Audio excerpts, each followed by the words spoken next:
中共政府对维吾尔人实施的欺压破坏引起了联合国乃至世界各地的广泛注意。最近，阿拉伯新闻媒体也开始报道中共政府对维吾尔穆斯林进行的残暴独裁政策，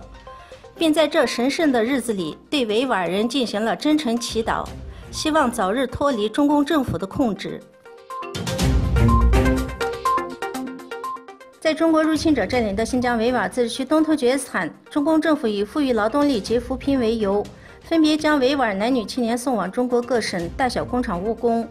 当他们到了一个陌生的环境、生活习惯、民族风俗、语言完全不同的地方时，有的无法适应，要求返回家乡。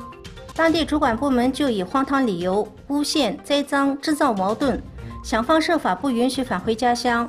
有的被务工地点开除。当地公安部门就以社会不稳定因素被无辜抓捕入狱，就这样毁了维吾尔男女青年的美好前景。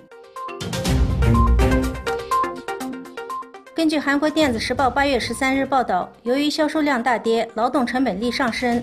三星电子正考虑暂停其在中国天津制造厂的运营。该公司是三星电子在中国的手机生产基地之一。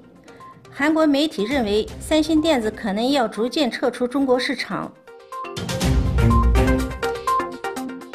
联合国秘书长杜哈里奇在每日新闻发布会上表示，美国和土耳其都是非常重要的国家，面对现在的紧张局势，希望通过对话解决两国之间的危机。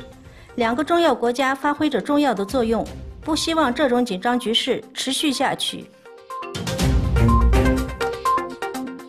世界银行发布的报告指出，吉尔吉斯斯坦总货币供应量的20%是由银行和金融机构持有，其余80%的资金掌握在吉尔吉斯斯坦公民的手中，这表明他们对国家金融机构的信任度很低。